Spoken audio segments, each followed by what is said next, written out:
Hi everybody, this is Amalia and I have another tutorial.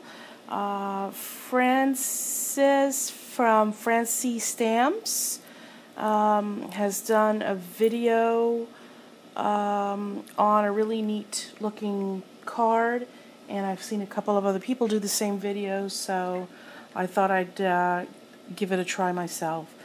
So I think they're calling this triple play.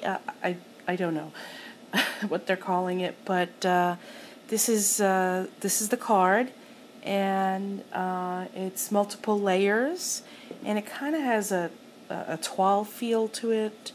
It's usually toile is usually a very hand-drawn kind of print with trees and nature scenes, and sometimes there's people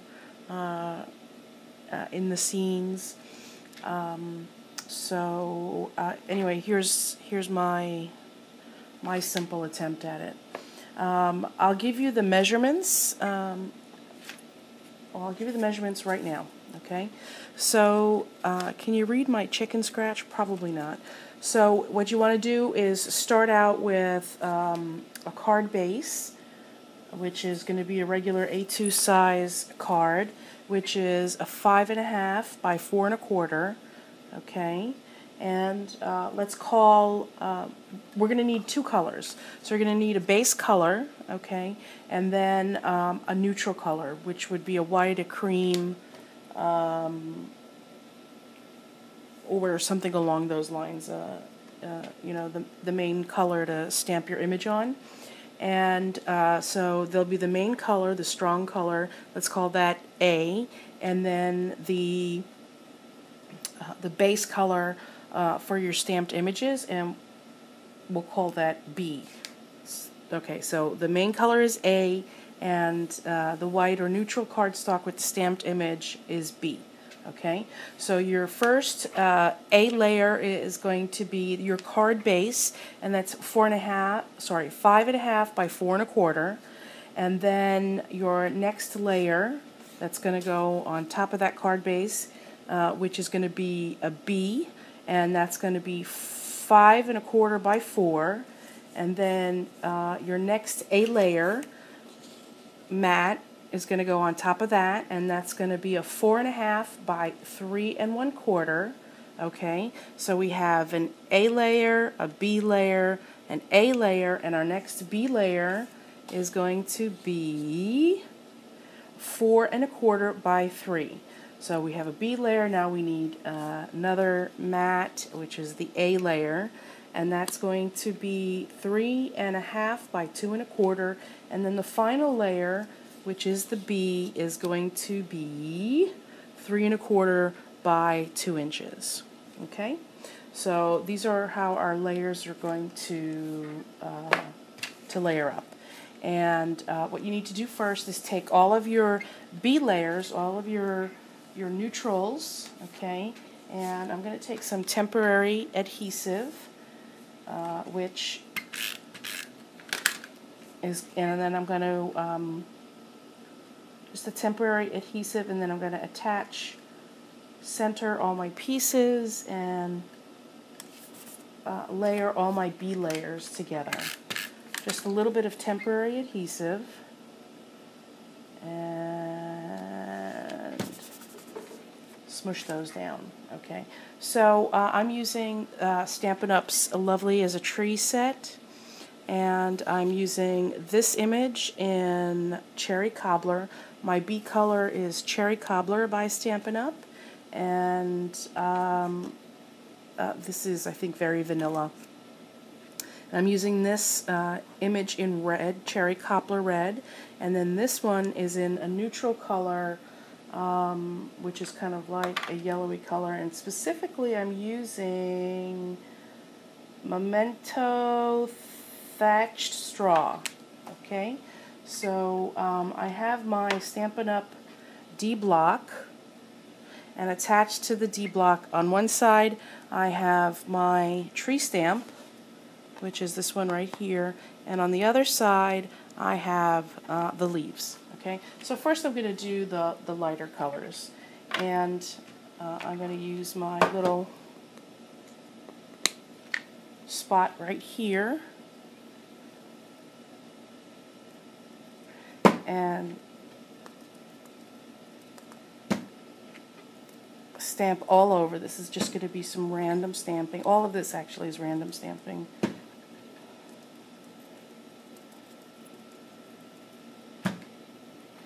Okay, then I'm going to go straight to my cherry cobbler. And if you're not familiar with the Stampin' Up! Ink pads, this is a classic ink pad in the cherry cobbler. Okay, Stampin' Up! Ink pads are made especially so that the ink pads actually sit upside down when they're stored. So when you close the ink pad, they're upside down, and that brings all of the ink up to the top of the pad so that they're always nice and juicy. So you can always store them facing up so that you can see all the nice colors. And I'm going to go ahead and stamp and ink up my image again and stamp another random image and do it one more time.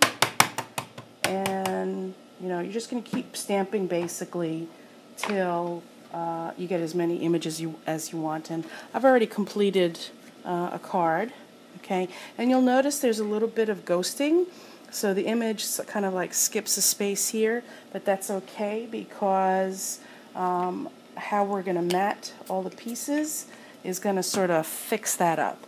And I just used a little bit of stamping mist to clean up any of that extra ink that's on my paper there, on my surface. So the next thing that we're going to do is start matting. And I'm going to take my glue glider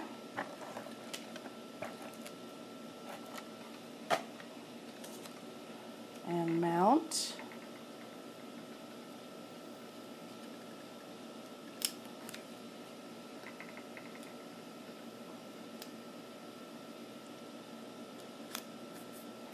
Okay, mount one, and then my next one.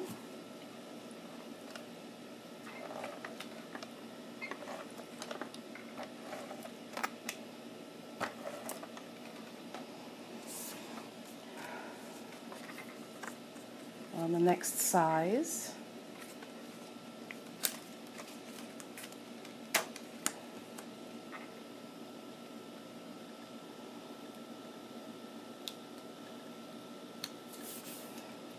Okay, and then take the final one, and that one's going to go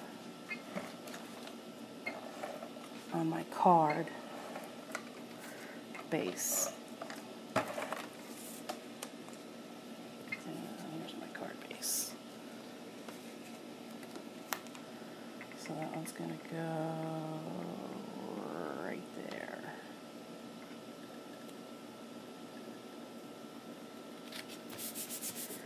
And then I'm going to mount these basically on here and on there. And you want to make sure that when you mount all your next pieces, let's go ahead and do that.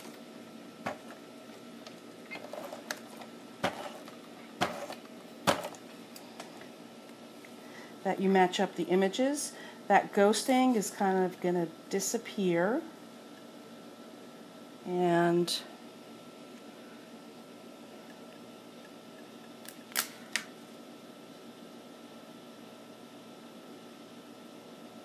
as long as you position your pieces right, and they're not going right. Why aren't they going right? Because it was upside down? No, it's not. Okay. That goes there, that goes there, that goes there, and that goes there. Okay. And my next piece, the final piece, goes right on top of there.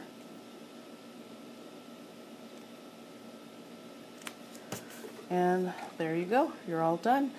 And I took some, because this is such a dark cardstock, I took some extra paper and I used my brand new Crop-A-Dile corner chomper, and with a deco edge I cut this nice little corner, and show you the one that's already made, and I stuck that right inside so that you could write a message on the inside. And I also used some decorative pearls, and I put a couple of small ones on this corner and a few right over there. Anyway, that's my card right there. I hope you liked it. I hope you give it a try. It makes a really pretty, kind of elegant card. And let me know if you liked it. Give me a thumbs up, make a comment, and subscribe if you haven't already. Thanks so much. Bye.